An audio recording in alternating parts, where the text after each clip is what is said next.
da harmonia anatômica fisiológica, ocasião em que poderá ela mesma, em consonância com os técnicos, planejar uma reencarnação prolongada, ainda e sempre sujeita aos débitos e os créditos que tem. O instrutor menciona que aqui existe também o que ele chama de concessão. Alguns pedem e recebem, após o exame da sua ficha kármica, a concessão de uma vida prolongada na matéria. Essa vida pode ser vegetativa, ou até mesmo produtiva, a depender do corpo em questão. Todavia, um suicida não consegue subtrair-se dos traumas mentais que o obsidiam, nem das cobranças da consciência a exigir reparos para com a lei. Caso ele se fortaleça na prece e no trabalho de renovação espiritual, terá sempre forças para superar a provação, que forçosamente repetirá na encarnação em pauta, um drama semelhante ao que lhe faliu. O instrutor me entrega alguns papéis para que eu leia, pois se tiver que lhe explicar tantos casos, ultrapassaremos o tempo previsto. Vou apenas ler o que se encontra nessa página. Algumas doenças apresentadas no futuro corpo carnal dos suicidas, conforme o gênero de suicídio escolhido. Fogo, fobia ao fogo, doenças como a hanseníase e o fogo selvagem, manchas e urticárias na pele. Afogamento, fobia a grandes massas de água, doenças pulmonares, asfixias, esquistossomose. Envenenamento, enfermidades no sistema digestivo, câncer de esôfago, de estômago, de intestinos, alergias rigorosas. Enforcamento, doenças nervosas, enfermidades na coluna, dificuldades na fala, doenças respiratórias. Tiro no peito, doenças ligadas ao sistema circulatório, deformação torácica, corpo sujeito a hemorragias e abalos nervosos. Tiro no ouvido, deficiência mental, surdez, cegueira, dificuldade de aprendizagem, deformações cranianas e cerebrais. Explosão, mortes prematuras para regeneração perispiritual, natimorto, mutilações generalizadas, hidrocefalia, vida vegetativa. Apenas li a mensagem que ele me trouxe. Pede que você analise a conveniência ou não de divulgá-la. Capítulo 54. Conclusão. Eis que chegamos ao fim do trabalho, com o pensamento firme de que é preciso continuar. O movimento é o que caracteriza a vida. Adotar a inércia como paradigma, jamais. Se tivéssemos que resumir o que dissemos na segunda parte desse trabalho, lembraríamos que toda e qualquer modelagem perispiritual é, em última instância, promovida pelo espírito que dela necessita, sendo a grande variedade de técnicas descritas e utilizadas pelos cientistas espirituais, métodos indutores para que ele tenha condições de se automodelar. O conhecimento, neste campo, exige trabalho exaustivo, tal como o garimpeiro procede na remoção de montanhas de cascalho para encontrar uma pepita de ouro. Mas, como lembrou Jesus, o troféu para quem persegue e adquire o conhecimento da verdade é a liberdade. Foram anos de pesquisa e convivência com nossos amigos e instrutores espirituais, a quem devemos a elaboração deste compêndio, no qual apenas participamos como aprendiz. O verdadeiro mérito cabe a esses dedicados mestres, que adotando-nos como seus alunos, nos levaram às mais longínquas e bizarras regiões do espaço, onde um evento pudesse significar ensinamento para as questões que formulávamos. Ignorando nossas imperfeições, não perdiam oportunidade em incentivar-nos para as virtudes evangélicas, notadamente a vigilância e a oração, o estudo doutrinário e a sua aplicação prática, como normas a serem observadas por bons aprendizes. Vasculhamos com eles nesses anos, à procura de exemplos práticos para modular nossa teoria realidade palpável do mundo espiritual, numerosas colônias, universidades, hospitais, laboratórios, cenários dantescos, pântanos trevosos, perigosos recintos situados no nosso plano e no deles. onde o ensinamento pudesse ser feito adequado às condições teoria e prática, lá estávamos nós, com a costumeira curiosidade. Pronunciamos centenas de vezes as interrogações, como e por quê, pois estas são as palavras mais frequentes entre os aprendizes das coisas e dos eventos do plano espiritual.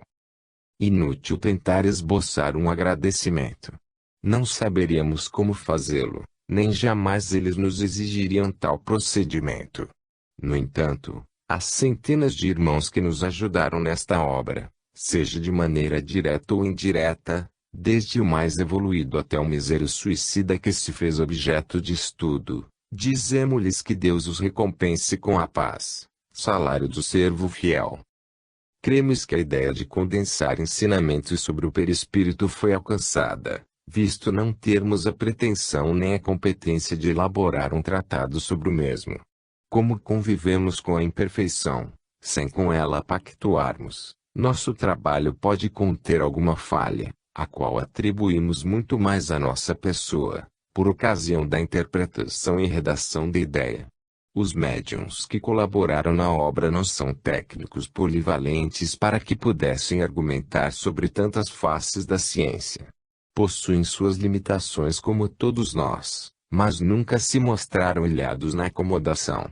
Estudamos juntos, sofremos juntos, nós nos intrigávamos juntos diante de tantas sutilezas mostradas no perispírito, ficamos felizes juntos com a conclusão da obra. O trabalho está terminado. Que apareçam os estudantes. O perispírito e suas modelações constituem assunto vastíssimo na pesquisa moral filosófica científica do espiritismo. Aquele que não sabe é como aquele que não vê, diz velho adágio popular. E aquele que não vê, sem um bom guia, pode cair no abismo. Deus seja louvado. Luiz Gonzaga Pinheiro. Glossário. Biologia. Angiospermas, árvores, fanerógamos, que apresentam flores. Anorexia, falta de apetite. Autótrofos, seres capazes de sintetizar seu próprio alimento. Vegetais. Alcina, hormônio que produz o crescimento nos vegetais. Briófitas, musgos, vegetais sem raízes, flores e frutos. Caroteno, pigmento existente em alguns vegetais. Celulose, substância que forma o arcabouço dos tecidos vegetais. Cenofícias, algas azul-verdes, filamentosas e microscópicas. Citoplasma, substância celular situada entre a membrana plasmática e o núcleo. Clorofila, pigmento verde das folhas vegetais. Coanócitos, células com colarinho pertencentes às esponjas. Estigma, parte superior do estilete da flor. Eugulena, protozoário não parasita, que possui clorofila e autótrofo. Fanerógamos, vegetais superiores que possuem flores. Filóide, folha rudimentar.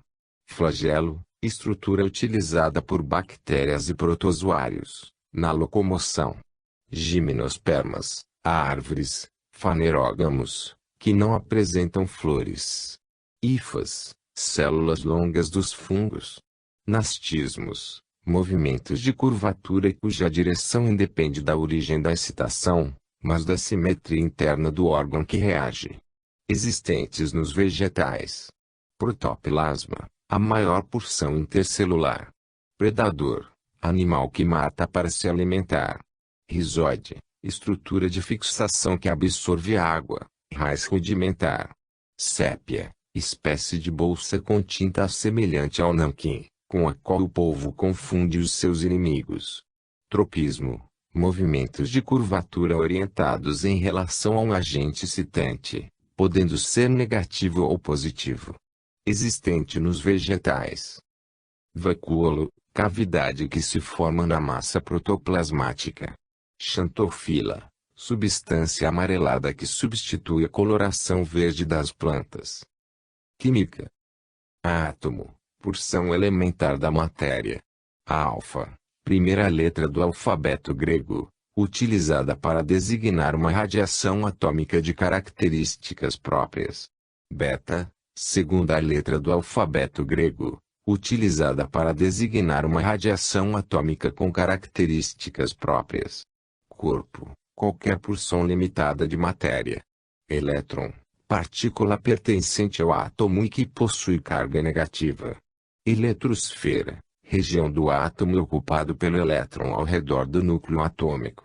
Fluido, designação genérica de qualquer líquido ou gás. Gama, terceira letra do alfabeto grego, utilizada para designar um tipo de radiação atômica. Isótopos, átomos com diferentes números de massa e iguais números de prótons e de elétrons. Matéria, tudo que ocupa um lugar no espaço. Molécula, agrupamento de átomos formando a menor porção de uma substância, conservando todas as suas propriedades. Nêutron, partícula sem carga elétrica, pertencente ao núcleo do átomo. Núcleo, porção central do átomo. Neutrino, partícula eletricamente neutra e de carga desprezível. Número atômico, o número de prótons do núcleo de um átomo. Número de massa, soma do número de prótons com o número de nêutrons de um átomo. Orbital, região do espaço em que há maior probabilidade de encontrar um elétron. Próton, partícula pertencente ao átomo e que possui carga positiva. Radioatividade, propriedade que os núcleos atômicos instáveis possuem de emitirem partículas e radiações eletromagnéticas, para se transformarem em núcleos estáveis.